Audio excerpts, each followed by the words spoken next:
Welcome to this edition of Mayor's Report Livermore. I'm your host, Dr. Marshall Kamena. Joining me today is Mayor John Marchand from the city of Livermore. I am certainly glad to see you. Always a pleasure, Marshall. Good to be here. And I love the things you have to say, particularly with regard to Mayor's Choice. I wonder what you might like to cover. A couple of things, actually. So, as you know, we just recently had the National Night Out. That's a program. It's part of the Neighborhood Watch program. And the idea is if you get to know your neighbors, you know who's supposed to be in your neighborhood and who isn't. And it encourages neighbors to look out for one another. So we had National Night Out, and there were 48 registered parties in neighborhoods throughout the city of Livermore. So the police and the fire department, the council members, planning commission, all of the people that help this city run go out into the community and talk to the people at these parties. And it's an opportunity for not only the neighbors to get to know one another, but it's an opportunity for them to get to know who works with the city, the council. And so I hit 8 parties and people a lot of times go all out on these things. They had barbecue, they had potlucks. One neighborhood had a Sunday an ice cream social bar with different ice creams and whipped cream and different toppings and fudge and How do you know butterscotch. where they're going to be? Well, those are the ones that I get. So they highlight what neighborhoods and what hours they're going to be. And they get the word out. And then actually one of our police officers, Officer Meredith, catalogs all these and then assigns different officers and different representatives to show up. So I was with Captain Reynolds and Brent Smith, our community development director, and we went out. And a lot of people have questions: what's going on with the city? What's happening with this project? With that project? What's going on with the police or the fire department? So those are all things that we get to talk about. And it's a wonderful opportunity for the neighbors and the community and the city to get together and talk about keeping our city the remarkable place that it is. Another fun thing is, as you know, Livermore is celebrating its 150th anniversary of becoming a city. That's where I've got the 150th pin. Yes. But in commemoration of the 150th anniversary, the city engaged the services of a composer to write a piece of music, a symphony piece of music, celebrating the city of Livermore on its 150th anniversary. How do you find a composer? Well, he's the guy that conducts the Livermore Amador Summer Youth Symphony. Oh, so he's right in our backyard. So he's right here, and he composed this wonderful piece called Green and the Golden. And it's a reflection of, in the springtime, there's that transition where the hills go from green, and then as it translates into summer, they turn brown. One of my favorite times is when you've got that flush of green on the hills and the mustard blooms. Oh, so you've got yes. this vibrant green and this brilliant gold. So that's the name of this piece, is called Green and the Golden.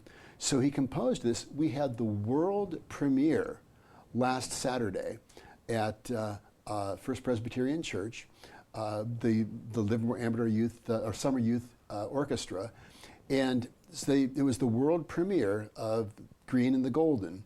And I got to talking with the composer. His name is Robert Huntington, and Robert Huntington was in my wife's 4th grade class when she was teaching at Jackson. Did she have any idea at the time? No idea at the time. He always remembered that they did a lot of artwork. They would do different, they would talk about the California government or the missions, but my wife being an artist was always very big on having the children express themselves through art. So he remembered very fondly having been in her class. Isn't that something? But her 4th grade class, and all of a sudden he writes this wonderful piece of music celebrating the 150th anniversary of Livermore, and he had her in the in the fourth grade. Is it available somewhere for purchase? So they will be releasing it. They recorded it that night, and I've got his assurance that he'll send me a link to it. But it's a wonderful piece of music because it has. It starts out with this sort of grandeur of where you can imagine the colors in the hills, and then it goes into this western high-speed Western theme, because, as he said at the event, because we have the world's fastest rodeo, yes. he wanted to be able to impart that feeling into the piece of music, and he absolutely did. That sort of a big valley sort of sense to it, but it was remarkable. It was called it was called Green and the Golden, and it's by Robert Huntington. So if I get the link to it, I'll forward it on to you. How absolutely fascinating. So all the fun stuff, but just that ongoing celebration of this 150 years. There were 2 books that came out about L is for Livermore, and that came out a couple months ago. Yes. There's the literacy program that came out from the Livermore Library, and Ron Essex is working with the city and the Livermore wine community about creating this coffee table book on the Livermore Valley, and that's going to be coming out probably in October. What a great idea. Right during the harvest. So all kinds of fun things going on. I'll keep you posted, and I'll keep your viewers posted as well. Great, thanks. On a quick follow-up, were any evacuation centers opened in anticipation of the fire spreading? Well, so that was it's funny, they called it the Little Fire. The what? It wasn't. They called it the Little Fire. The Little Fire. But it wasn't a little fire. It was over 1,000 acres, and it was very fast moving. But the reason they called it the Little Fire is because it started in Little Valley, just yes. outside of Sunol. Yes. So that's why they call it Little Fire. But that Little Fire grew from like 40 acres to 700 acres in less than an hour. Fortunately, the winds hadn't picked up, but it went right up to Ruby Hill. It was within 25 feet of some homes in Ruby Hill. 25 feet? 25 feet. And so everybody should go online and find out what evacuation zone they live in. And that's available online through Alameda County, the Alameda County Alert. I'm LIV 072. We weren't evacuated, but over 6,000 people and over 6,000 residents in Ruby Hill, and over 1,000 structures were threatened. And this underscores the importance of creating that defensible space. Now, Livermore Pleasanton Fire Department rose to the occasion, working with CAL FIRE. They had the helicopters and they had the planes out there, and they marshaled all of the forces against it. Thank you for saying that. Yeah, absolutely. So they brought everything together and worked together. And this is the importance of training. And this is why we have emergency operations centers, is so that we can go through and we can rehearse these types of events, so that when it does happen, and I say not if, but when it happens, we're ready to bring all of these forces together, bring them all together in the Emergency Operations Center to make sure that we can continue to operate efficiently to knock down these fires. As I started to say, it's very important to have that defensible space around your house. If you 50 feet if possible, where you have you've picked up all the litter, you've picked up all the you've knocked down all the dry weeds to make sure that you don't have fuel that carries that right to your house. The trees have to be properly pruned, because if a tree catches fire and lands on your house, that can extend the fire. This was one of the things that we learned in the Oakland firestorm, is that one of the things that caused fires to devastate the Oakland Hills was that everybody had cedar shake roofs, and those cedar shakes just go up like matchwood. Yes. And so that's why a lot of homes now have either concrete tile or the terracotta tile, because as the embers land on those, it doesn't ignite the roof. But this is what happened in the Oakland firestorm, is it just leapfrogged from roof to roof as those embers would land on the roofs and then catch fire. So defensible space, a non-flammable roof, and as we learned with these 6,000 people and these over 1,000 homes, have your go bag. So you've got a bag that has the important papers, your passports, all of those things, maybe some hard currency, where you've got coin, a few rolls of the dollar coins, so in case you need a few bucks that you've got it that's not flammable, it's not going to burn up. Certainly isn't. So, but have your go bag ready and have an evacuation route ready, so that you know that if you've got to leave, that you know what direction you're going to go, and that you've got all of your important papers with you. We were looking at that. We were monitoring that because it was just, there was Ruby Hills and the lake between our house, and we were ready to go. So make sure that everybody's practiced, they've rehearsed, just like our first responders. They practiced, they rehearsed, they knew what to do, and that's why the fire was knocked down so quickly. Perfect time. Yep. We're going to take a short break. We'll be right back after this few moments with Mayor's Report Livermore.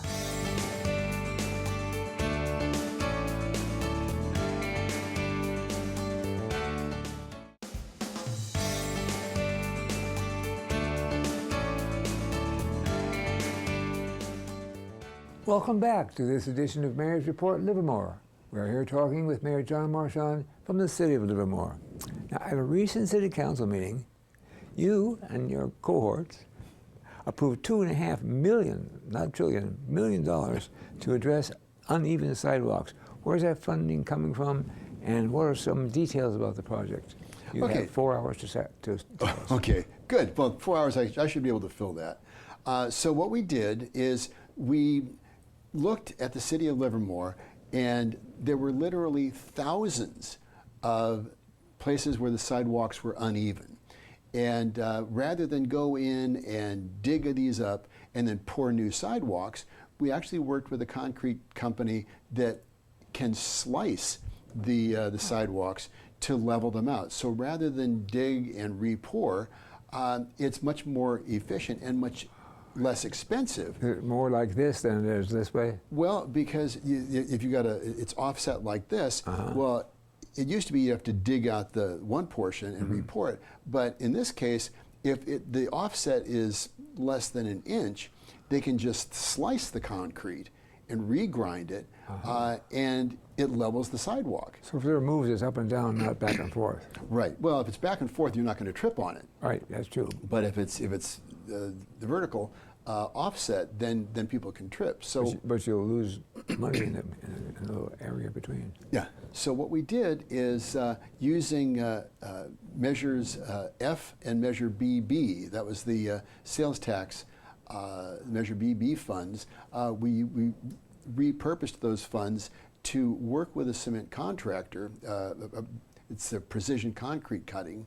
They are going to come in and they're going to repair 15,000 of these offsets for 15,000? 15,000. Now, we did a survey and found that there are actually 16,000 of these offsets, but 15,000 of them we can do with this concrete slicing. So the idea is to start with a clean slate. So we're going to go through all the neighborhoods in the downtown and do this concrete slicing for 15,000 of these offsets.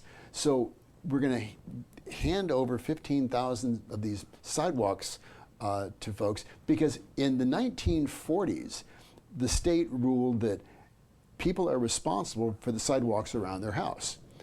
Now, back in the 70s and 80s, the city had some extra money that we would help the residents. As you remember, we would help residents to repair the sidewalks around their houses. Yes. Well, then the money ran out. Yes. We had the Great Recession, Yes. and there's no money to help people now.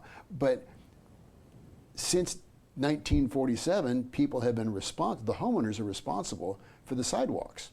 So this is another attempt to help out the homeowners. We're going to go through, level all these sidewalks, and then they're going to be responsible. But this is part of the education campaign, is that ensure the people that understand that, yes, you now have a level sidewalk, but it is up to you to maintain that. So whether it's trimming the roots or whatever it takes to maintain your sidewalks, we're handing over a level sidewalk to everybody, and it's up to them to maintain it now. Just seems fair, doesn't it?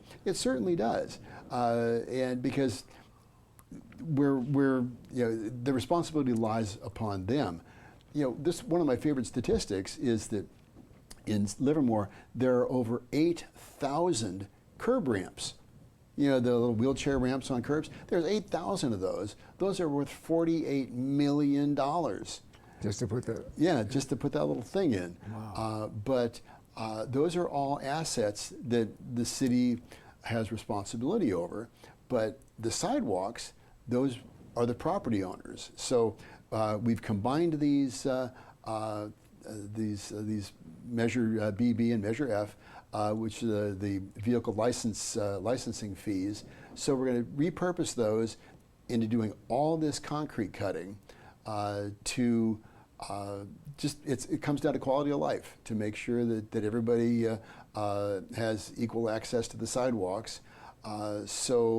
We're looking to, we're working on the downtown next, and we're going to go to all the different neighborhoods and go through this concrete cutting and make it better for everybody. But again, now everybody's going to be responsible once we hand these sidewalks back over to them. Is that period open now? Oh yeah, we're working on it right now. And so 90% of those sidewalks are going to be repaired. Wow. Yeah. Wow. Are there any other events you'd like to share with us? Well, that's it for the sidewalks, but coming up we've got Community Service Day. Yes. That's going to be September 19th. How can they get involved? Well, they can register with the state, with the city of Livermore. They can go to the livermoreca.gov and type in Community Service Day. As I said, it's going to be September 19th from 8 to 12.